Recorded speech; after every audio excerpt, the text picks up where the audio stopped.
Good evening, Melrosians the world over. I'm Tom Catalini. I'm Jen LeClaire. Mike Carraggi.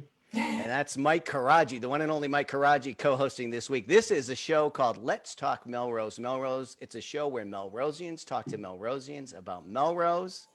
And here we are with, one of the co-hosts, Jen, that we've had that really has his finger on the pulse of what's happening in this swanky little town. Yeah, this hot button town. And Carraggi you were our first live guest, I think. Well, I'm going to have to correct you on that. Oh, really? Yes, because as you pointed out, this is our 1-year anniversary. So we have been bringing, joy to the hearts of the Melrosians and information for a good long year now. Mike wasn't the first, but he's one of the best. Yep.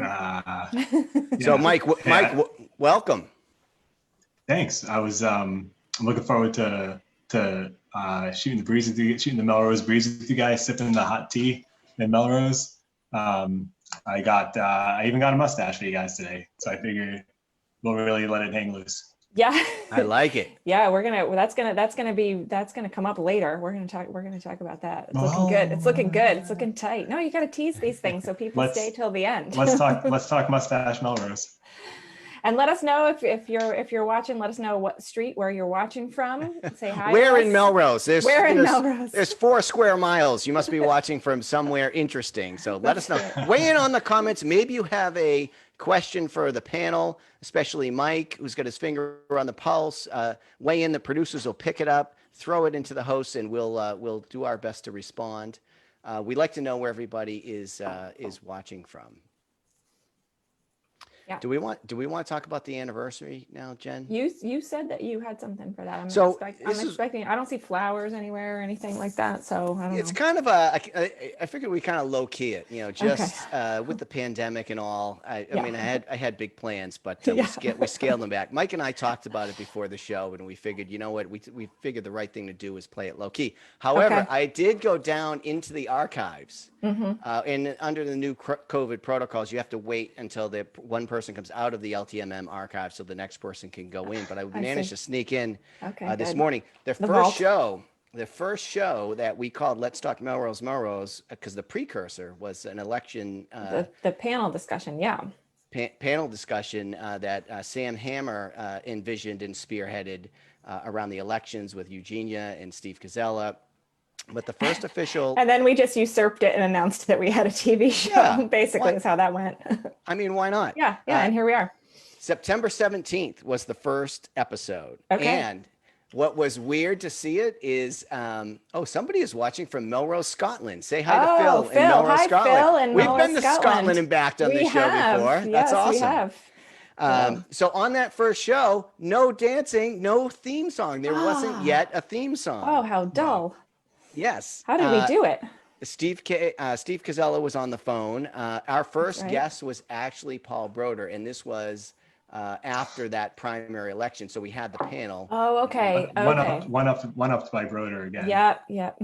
Is that your Melrose story, Mike? Is that kind of how it's? Every time right when there's a Dunkin' Donut, he'll cut in front of me a Dunkin' Donuts and the entire thing. Yeah. Oh my God, I'm sorry to hear that. And it was, so let's see. So that's September 17th. We get to October 1st. So quickly we had a theme song. You got right down to business on that. Yes. And by October 15th, it was actually the studio recorded version of the theme song. And that is the first appearance of Mike Carraggi on the show, October 15th. We wrote a theme song. We knew we needed to have something good for when you were going to be on, Mike. Yes, and it was just the week before that, on October 8th, Jen, that we figured out how to end the show. So the first few episodes, see you around town, the tagline. We engineered that. We engineered that in the lab. What's the hook? What's the catchphrase? And it's been there ever since. And last note from the archives, it was as quick as November 12th that we became an award-winning show. Oh, that's right. Yeah. That's right. That's right. But, I might have missed that one. What's the award here? We won. We had an LTMM team for the Rotary Club's Family Feud, and we took home the LTMM team. Let's Talk Melrose took home the Family Feud trophy. It's a huge upset, huge victory. We pummeled them all. It was Yeah. kind of it was gratifying, Mike, but it was a little embarrassing to be that dominant. All right. So we have All right. Carraggi, we have Mike Carraggi with us. Let's put him to work. Yes. So what's it like to be Mike Carraggi, a man with his finger on the pulse of all that happens in Melrose? No, seriously, like we talked about this before. Like I rely on the Melrose Patch quite a bit for timely updates about a lot of things happening in town, and I see that you participate in the community board, and I think people that want to know how to stay plugged in would I'm sure appreciate some tips. I mean, there's this show, of course, which is the best way to learn, but you might have some other tips to share with the audience. It's fun. It's fun being someone who is able to kind of give people an idea of what's happening in their community, because there's not a lot of options today, and that's no dig to anyone else. It's just the reality of the information business today, where there's a lot of it and it's a lot unsubstantiated. And it's fun to kind of keep an eye on everything, because there's only so many people in this community, or that really are decision makers, and there's only so many departments and committees and boards. And you start there. You just start by watching these meetings. It's funny, because if I write a story about an overnight parking ban, you'll go to the traffic commission meeting and there's 200 people squeezed in there. But if I write a story about something else that's probably a lot more vital to people's lives, and people talk about it on Facebook and they share it and they call each other names over it, and then you go to the city council meeting on it and there's like 2 people there. One person speaks in public comment. So it's interesting to see kind of how people get their news. From my perspective, I go right to the source. I watch these things, and then I talk to people who are involved in them, and they like to give heads up. Facebook's great for it, and the community group and the people who run that thing are, they're really important to the city, because there's 13,000 people on there. That's almost half of the city. And I know all those people aren't active users, but that's how a lot of folks get their news. Now, whether that's from me posting something there, whether that's, a lot of times I'll get a tip of something that's happening there. We'll talk about stuff later on in the show that I see first on the community group, and then I flesh it out and talk to people. But that's like my tip, So just like anyone else does, really, for the most part. I don't have a bat phone or anything. It's mostly it's the same thing. So I have to say, in terms of trying to plug in with the city meetings, I have seen it as a net benefit to be in this Zoom era, or WebEx, whatever they use. But the ability to sort of dial in from home and watch the meeting rather than go downtown to a crowded room where 200 people are trying to squeeze in and listen to this one thing, I thought that's been a benefit as the average citizen. Jen, are you in there watching them all? Yeah. Every one. No, but definitely more so. And I think that the flip side of that is true too. Something you said earlier, Mike. There's people can make comments. They'll make tons of comments on the community page, versus 2 people sitting in a meeting in the city hall chamber or something. So there are different ways for people to get their news, but there's also different ways for people to be communicating with our city officials and communicating with our elected officials. So if I'm saying something on the community pages and arguing with my neighbors about something, like that's not who I need to be talking to. So it's a two-way street. It's both interesting that we have these different ways that we can get the news, and I'm interested that you said it's like a place where you sort of like see what the pulse is and see what people are talking about. But there's other ways that we need to be communicating to the city as well. It is. I agree with you that it's an important part of Melrose. It carries a lot of weight, and you'd be surprised at how many officials, especially a lot of newer officials, have rabbit ears toward what people are talking about on the community page, and how they give disproportionate. But they should. But I would argue they give disproportionate weight to the same 20 or 30 people who might be, chattering and louder, louder, the louder segment, but they're not necessarily representative of the greater population of Melrose. Well, that's why I think people tune into this show for a more balanced and thoughtful perspective on things happening in the community. But before we get on to that in the news segment, I think just to dig a little deeper, Mike, into your role, because you're in a unique position covering Melrose for the patch and you live in Melrose, but you have broader responsibilities at the patch. Isn't that true? You cover like a large region? Yeah, there's 118 patches in Massachusetts, New Hampshire, and Rhode Island, and I'm helping to run all of those at once. We have a team of people who cover all those areas. So Melrose, I love covering it, but it's not. I do that more for myself. I like to cover it. I like to, and for the people, when I realized kind of how scant the options were here, there's sort of a responsibility of someone who knows how to do the job, living across the street from City Hall. Kind of informing people, and it's it comes with a lot of I picked up a pizza tonight, and the girl said, are you the Melrose Patch guy? And I said, this is it, I made it. I picked up a Lisa's pizza. Yes. And but I also have gotten however many messages of pure vitriol and hatred and stuff like that. Right. But it comes with the job, no matter where you are these days, and it's a fun job. I enjoy it. Well, I think you have the training and expertise to handle that, because I'm not sure everybody wants to be in the line of fire that way. Although we did talk about maybe a new segment on the show called Carraggi's Inbox, which would be a fascinating look over the shoulder of the good, bad, and everything in between. It must be, you must get a lot of input. I don't know how you process it all so quickly, and managing 118 other installations and whatever your other responsibilities are. We might have to run Carraggi's Inbox in the post 10 o'clock segment for FCC regulations. Right. But it's a lot of you are a gaslighter, you are fake news, and then some choice words sprinkled over it. But it's nothing too good. Fabulous. Well, let's see if we can get. Oh, wait a minute. He said fake news, so I thought that was time to get on to the news. Let's see if we can get some more comments in the inbox for you if we cover a couple things that are going on right now in Melrose. So we always think it's going to be slow. There's nothing much going on, and then things just boom. It just go crazy. Yeah. So this week sure picked up. So where do we want to start? So there's some controversial topics, and we have the perfect co-host to discuss them with this week, Jen, because it's hard to keep up. They don't call me Clickbait Carraggi for nothing. I like that. I like that. We're gonna have to. We're gonna get a mug with LTMM on one side now that you've been a co-host, and Clickbait Carraggi on the other side.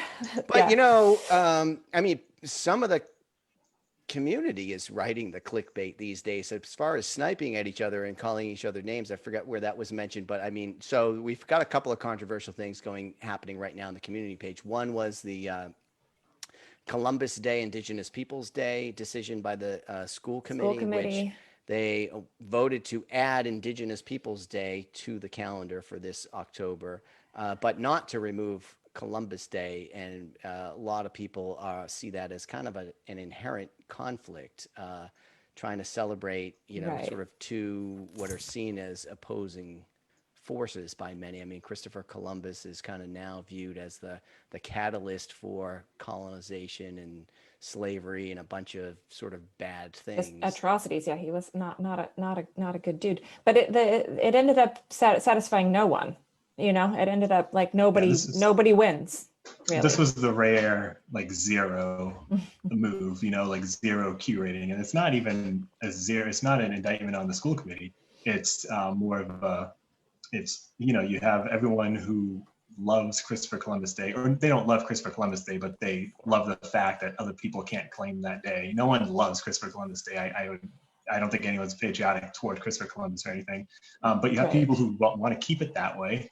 So, keep your Indigenous Peoples Day away from us. And then you have people who want Indigenous Peoples Day, or at least the eradication of Christopher Columbus Day. And they, no one's happy with this, especially the people who are really most affected by this kind of thing. Indigenous peoples who have to see, I talked to one person who runs the Indigenous Peoples of Massachusetts, Indigenous Peoples Day of Massachusetts organization.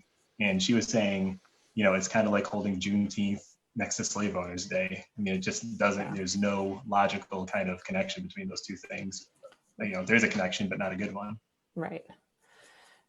Agreed. It's going back to what you were saying. It's not that people want to celebrate Columbus Day necessarily. It's that they don't like the change. Like nobody, why would you change that? It's what I grew up knowing. It's what I grew up, I mean, I personally don't agree with it. I think I think change is uncomfortable for some, but if you look into it, I mean, I'm all for getting rid of it. I think it's time. It would be great to see. I know the school committee said we're going to be talking about this more, that this is, you know, they sort of teased that this wasn't over. I don't know. It seems like what a great opportunity to just like make our value statement in Melrose and move from there. But you know, was not a good dude. I mean, this is not something we should be celebrating, in my opinion. No, if I were betting, I would say it'll come before the school committee. I would wager sooner than later. I don't know that, but I'm sure it's going to come back before the school committee. And it's kind of like when they moved Board of Aldermen to City Council. You kind of knew it was just a matter of time, and it was kind of like, what are they waiting for? Like, why are they still discussing this? Like, it's going to happen. And I think it's the same thing with Columbus Day. I mean, it's a bit slower across the state, but it's going to happen. It's 2020. People are looking at things, and they're asking questions, and they're asking hard questions, and they're looking for change, and they're looking for more representation. Columbus Day is endangered. You know, thankfully, I try not to weigh in on these things too much, but you know, there's right and there's wrong, and this is pretty clearly wrong.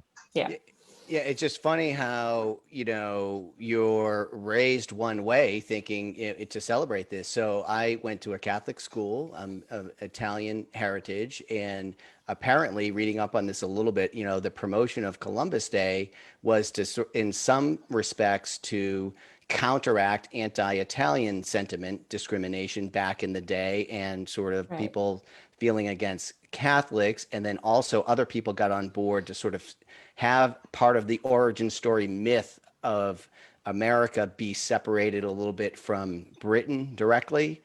So it's just interesting how that's indoctrinated, and to the extent that, like, you know, the District of Columbia in nation's capital is named after Christopher Columbus. Like, there's just thousands and thousands of things tied to this, and it's all really kind of a myth. And then, you know, so then I grew up on one side of it, and then you get educated and you're like, oh my God, this really isn't a thing to be celebrating. And part of the rewritten myth is this idea that he was an explorer, you know, looking for new lands, and that wasn't the case. He was out, you know, he was a merchant. He was out looking for gold to bring back, and was looking for a shortcut.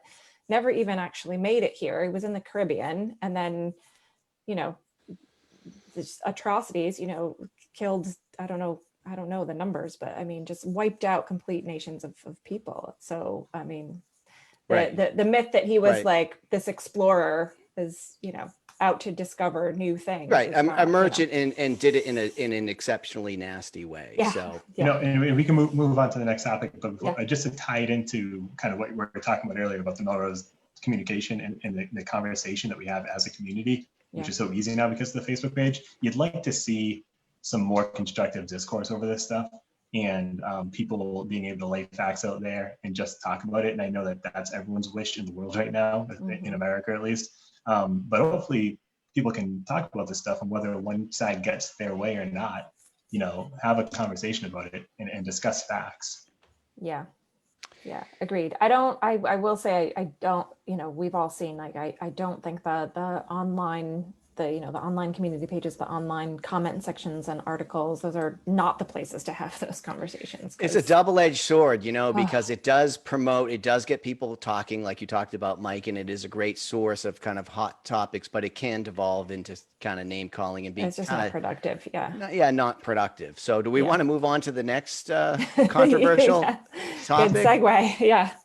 Yeah, so September 11th is coming up in a few days. And of course, there was a terrorist attack in September 11th, 2001. And, you know, there was some more discussion on the community page and some sort of event programming happening around this that seems to have somehow become divisive over the one thing in my lifetime that was a real sort of uniting event. I mean, I had not experienced America in that way, so fully sort of together as what I imagine like a World War II era experience or something like that. And now we're seeing in town, it's getting a little bit more divisive around that. I don't know, Mike, maybe you can tell us a little bit of the bullet points there of what's happening.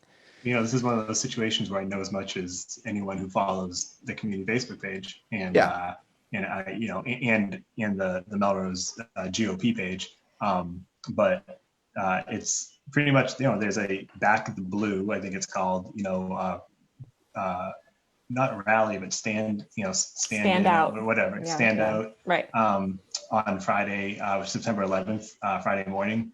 And, it says to commemorate, just to remember people who are fallen and service members and police and fire and responders and stuff, which everyone is for, of course, there's no ambiguity with that. But, the kind of where this one errs a bit is, and I'll read from the posting on the Facebook page. It says, quote, "This is not a partisan event or affiliated with a single candidate."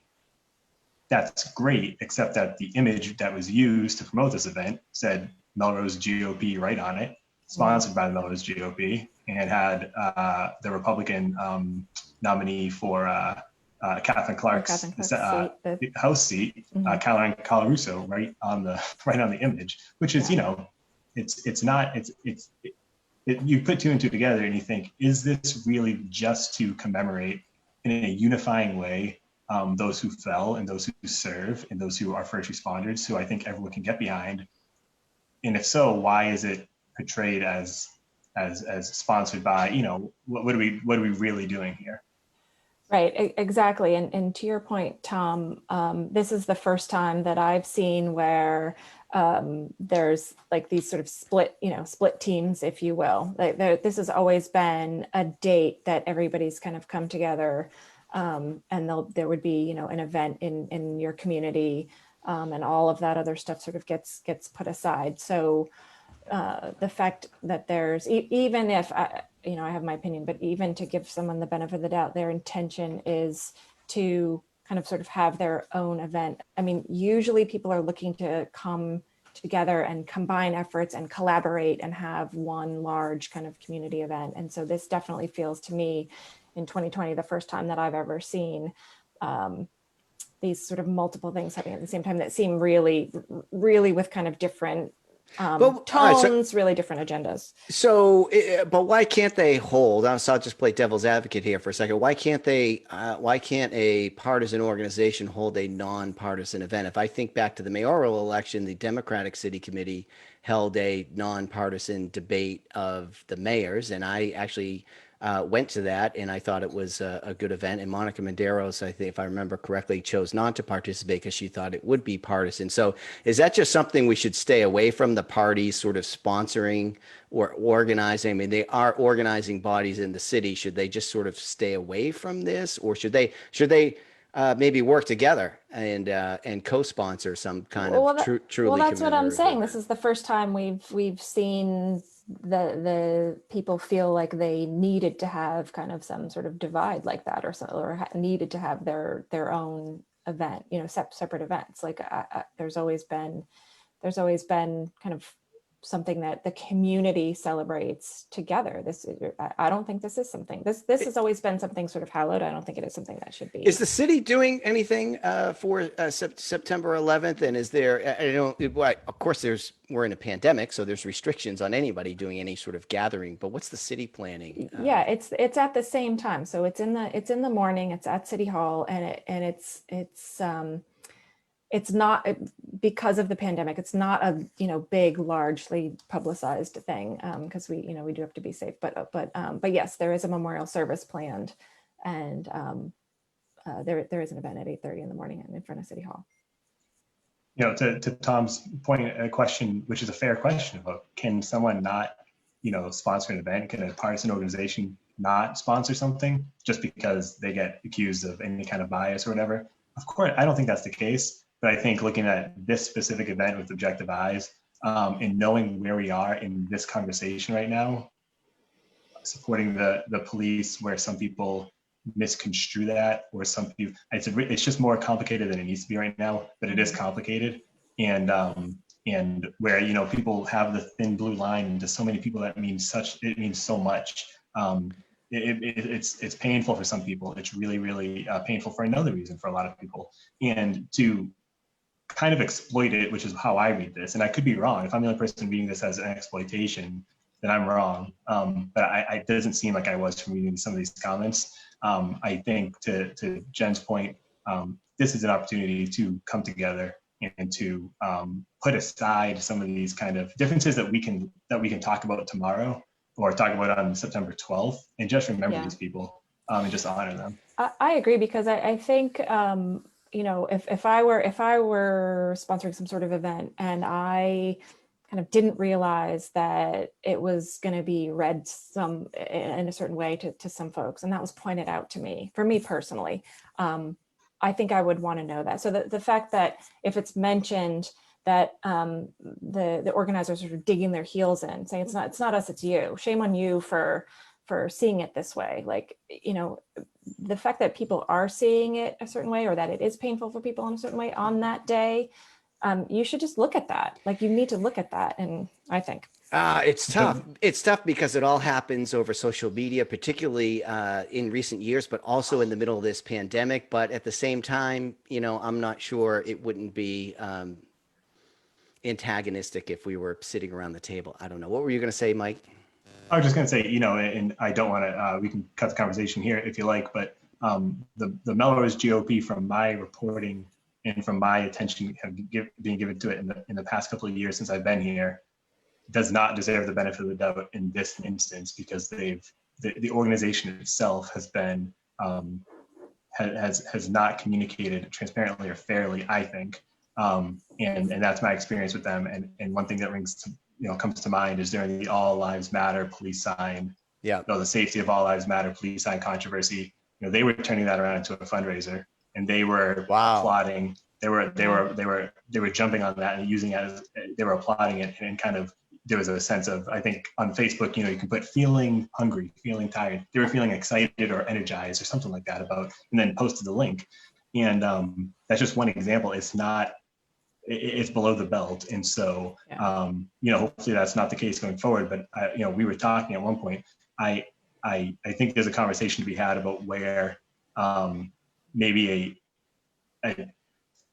a more reasonable-minded conservative feels about the Melrose GOP taking the party name and acting a little bit disingenuously, which I feel fine saying, because I look at this stuff and I think any rational person looks at this and sees some disingenuousness with it. Mm-hmm. Yeah. Wow, I'm proud to be unenrolled, I guess. I'm just myself as well. I'm just trying. I'm Melrosian, trying to do what's best for Melrose. And sometimes I wonder, what is it in this crazy world that's going to unite us? And you know what I think it might be? Free stuff. Mm-hmm. Yeah. Mm-hmm. And popovers. Which leads us to our next guest. Jessica Buster is dialing in from somewhere in Melrose right now. Oh, there's her walk-up music. Not from Melrose, Scotland. She's a pro. She did the spin on the way into the walk-up music. Just catch that? The camera work. Only because I realized I couldn't hold my arm at that angle very long. I thought you had a production team there assisting you. Jessica, welcome to the show. Welcome to Let's Talk Melrose. You are one of the administrators of the famed Buy Nothing group, or I guess it's a series of groups. You can educate us on that in Melrose. And so let me just, I just looked up so that people will know what's happening is this is what you guys promote, is we offer members a way to give and receive, share, lend, and express gratitude through a worldwide network of micro-local gift economies. I love this, in which the true wealth is the web of connections formed between people who are real-life neighbors. This is good, wholesome stuff that we're talking about here. Post anything you'd like to give away, lend, or share in this Buy Nothing community group. Ask for anything you'd like to receive for free or borrow. Keep it legal, keep it civil. Words to live by, Jessica. Mm-hmm. How did you guys start this thing? Where does it all come from? So Buy Nothing was actually started, I think, in the Seattle area some years ago, maybe even like 10 years ago. I'm not sure. So there were two or three women. I don't know. Anyway, they kind of conceived of, honestly, we all have all this stuff. We have so much stuff, and we all have stuff that we're like, I'm done with this. And, you end up taking it to Savers or Goodwill or whatever. But I think what they were sort of thinking is, I have stuff that my neighbor needs. My neighbor has stuff probably that I need. Wouldn't it be useful if we could just give each other our stuff and buy less? And that, I think that became Buy Nothing.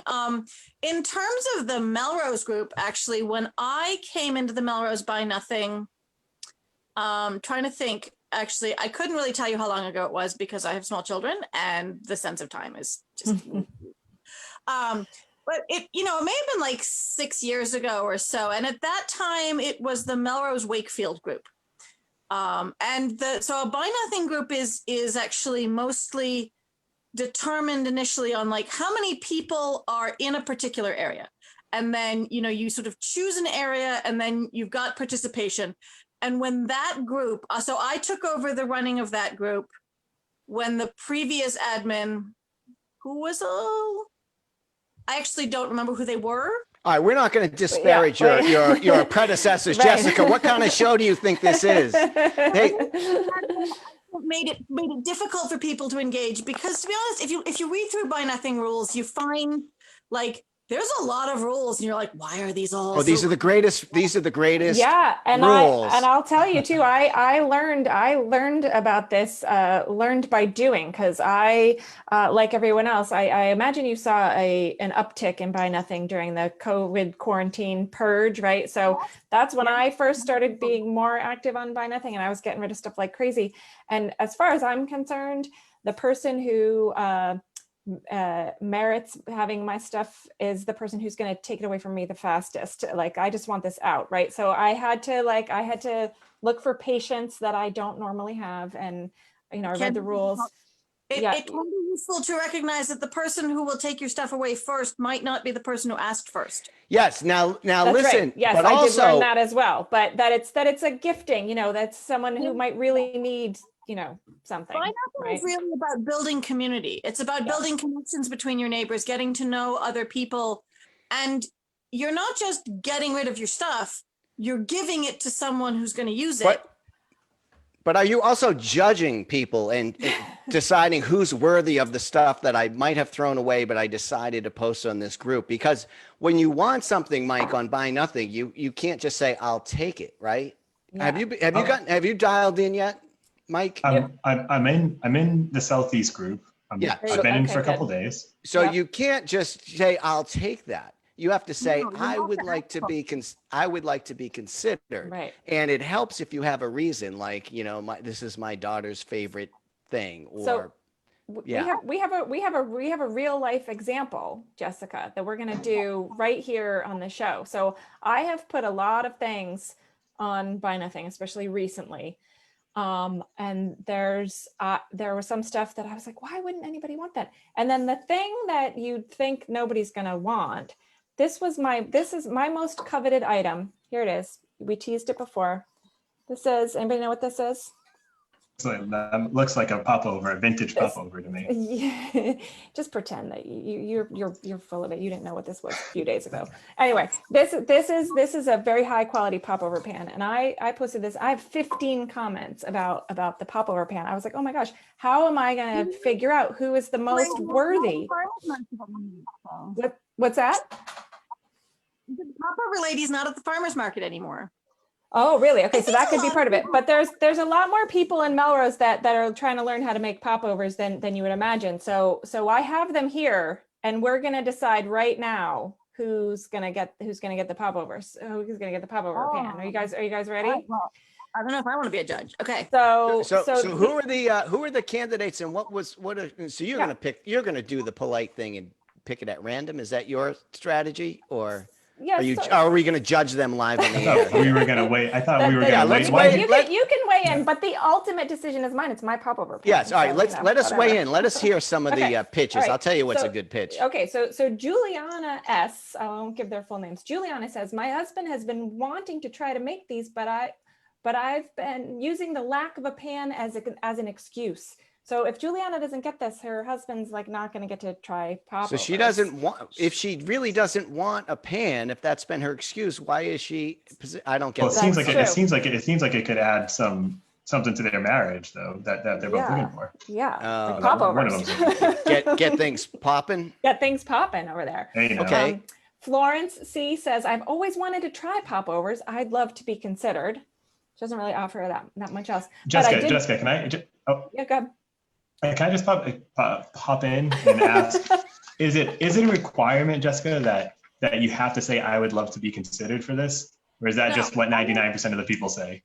It is what a lot of people say because it's standard and polite. It is definitely true that if you ask rudely, you are much less likely to get something.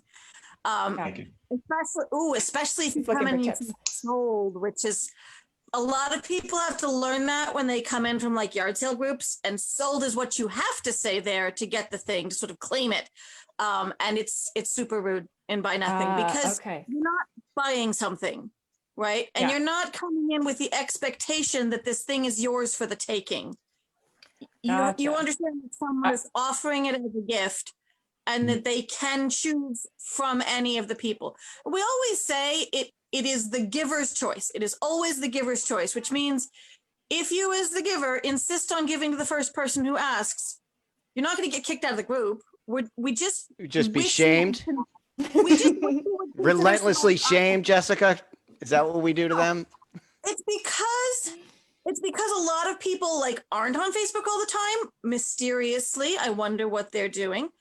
Some people aren't on Facebook all the time. Some people like check once a day. And it is really frustrating if you're part of the community to come in and find that like there's a whole day's worth of offerings and they're all gone. Because you had to work or whatever. Yeah, right. I love it. I love the ethos. Jen, who's next on your list? Okay, here we go. So Heather also would like to be considered. If Heather gets it, her neighbors have asked if she would make popovers for the neighbors. She said, of course. So there'll be a whole neighborhood popover party if Heather gets it. Oh, I like that. Community building, exactly. Deb Walls says, I desperately need this. My daughter has been trying to make popovers. Please consider us. And then the next, I desperately need this thing I didn't know was available until I scrolled down Facebook. Yes. Right. So, and then the next three all say something similar. So Corinne, Jan, and Elizabeth all basically say, I've been trying to make these in my little muffin pan and it just doesn't work. It's just not the same thing. So, there's and Elizabeth, in fact, says, I'd love to be considered. We make this for special occasion breakfasts and our muffin pan just doesn't cut it. So I've got my pick. And as Spock said in Star Trek, the needs of the many outweigh the needs of the few or the one. So I think Heather, who's going to have the popover party, and it's community building. Jessica, one of the founders of this group, just told us that's community building. And it's right. That's my vote is for Heather. Mike, what do you think? I have a tough time ever saying no to someone who says my child needs this. I've read pretty much every listing in the last 48 hours, and there's some variation of that always gets me. I say that person better get it, and I want to endorse them. So I'm gonna go Deb Walls. Okay, all right. Jessica, you probably can't weigh in, but are you gonna wait, Jessica? Are you gonna recuse yourself from this voting here?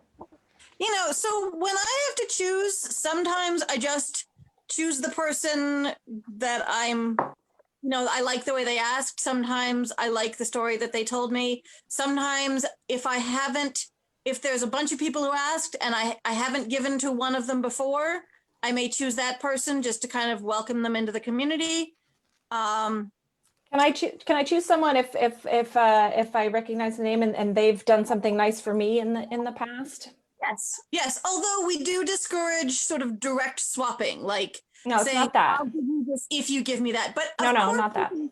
Express gratitude, like I think you've been really generous to me, and I appreciate it, and I'd like to give you this thing. Yes, yeah, absolutely. So we're gonna wrap this up right now, and I'm gonna announce right here live on Let's Talk Melrose. Wow. That the pop. This is exciting. Do you have a sound effect for me, Tom? No? There we go. That Deb Walls is gonna get the pop over pan. It's for her daughter. She's also a very I've met Deb. She's a very active member of the community. Does a lot of great things in the community.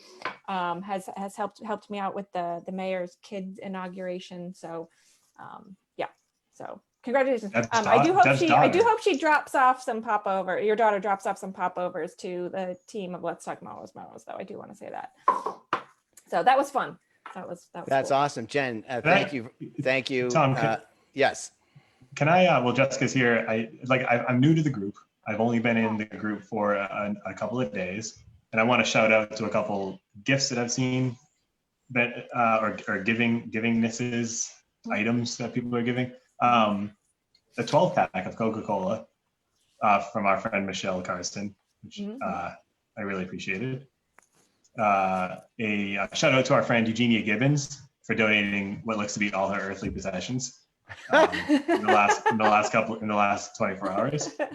And a very big shout out to the 11 boxes of almond milk that will expire in about 4 weeks. I went in for one of them and I withdrew when I saw other people kind of say they were looking for it, because I don't need it, and I feel like I might be taking it from someone who does.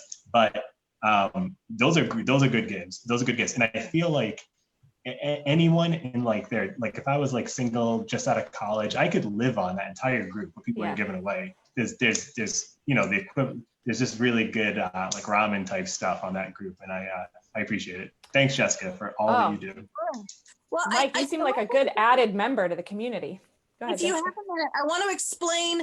Lots of people say Melrose is a really small town. Why do you have 3 groups? And I just want to explain. When I came in, it was Melrose Wakefield. When Melrose Wakefield reached almost 1,000 members, we split into Melrose and Wakefield. And then Melrose on its own, again, grew to like almost 1,000 members. And we said, we've got to split it again. When groups get too big, it's really hard to keep track of all the postings, to build connections, to communicate well with people. And you just start missing posts because there's a million things going by and you won't see them all. And I think at this point we have 3 really successful, really burgeoning, thriving groups. And, it is a small town. And of course we want to be able to give to our neighbors like right across Main Street. But we just divided kind of basically by population and geography and kind of went with it. And I think it really has worked out well, although I know people miss the whole group, you got to keep it intimate, and you got to build community. And I was doing just that on the community when I saw a post about a Magnum PI DVD season 1, and I'm like, oh my goodness, this looks great. And I just trying to do a little community building. I asked, does it come with a reverse mortgage? Because, those of us who are following Tom Selleck's career, have seen him go to Blue Bloods and into I think he's in sales now. And Mike has the mustache going, the Tom and Selleck mustache, the Tom Selleck mustache this week. Yeah. So I got really what happened. But I got into a nice conversation with this woman, Jennifer Murphy, and she actually said she works with an Alzheimer's woman, and no matter how she's feeling at the moment, as soon as she hears Tom Selleck's voice in that commercial, she stops in her tracks and looks at the TV. And I was like, that guy had charisma and always will. And she says, yes, my grandmother, she shares a sweet memory with her grandmother. And the last time she was in Florida, she watched Magnum PI, and her grandmother wore a Hawaiian shirt, had a fake mustache, and held a fake cigar. So I get into this very sweet story. And then I check in a few days later and I'm like, Jennifer, I can't believe nobody has snagged this DVD. And she goes, no, it's not a give, it's an ask, because you can also ask for things in the community. Yeah. And I was like, oh my goodness, could we use the power of the LTMM community to connect it and cross the streams? This is what we do. Buy Nothing Melrose. And one of our guests, Commissioner Jeff Parenti, and he might be out there in the ether if he can hear us. I hope he's going to dial in soon. Because Jeff, now in the after show, the episode you were on, Commissioner Parenti, and we talked about the traffic improvements coming and all of that. We were talking community to community, and what did you have to say? Well, I heard this story and I thought, how can I help? But by the way, I heard it was your anniversary. It's the first year anniversary of Let's Talk Melrose.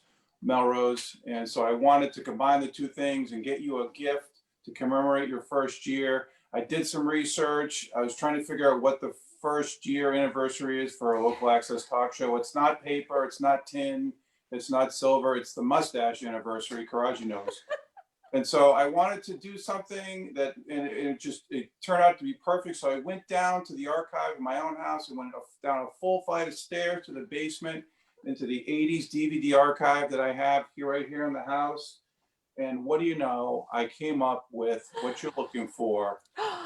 There it Mr. is. Tom Selleck. This is real. This is, I'll open it for you. You can see that you have the front cover, of course. Then Is there a Tom Selleck poster in there by any chance? I'm coming over, right? And I'm disconnecting and coming around there. This is amazing. The discs are all, here's Higgins in his, I guess you call it, in the karate outfit. And TC flying the helicopter. It's all there. All the amazing. episodes. Oh my gosh. All there. And even the discs are still, look at this. This is what packaging this is. I can't even fit it on the screen. That's how we did it in the 80s. Amazing. That's how we lived in the 80s with full packaging.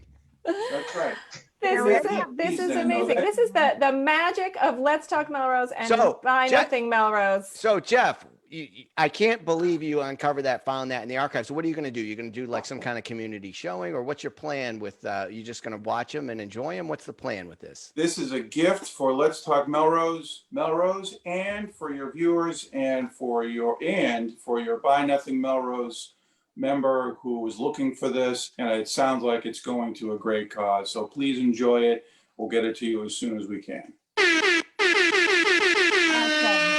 Cool. Jennifer Murphy, there you go. The DVD collection is on its way to you, season 1, and I'm going to put out a request in a couple of days to see if I can borrow that for a weekend.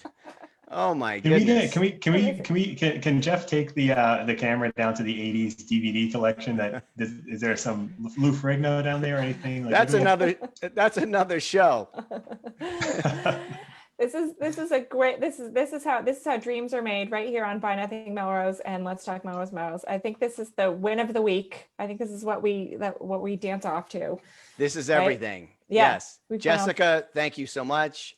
Thank Jeff, you. Mike, Jeff, thank you guys for being with us. Thank you.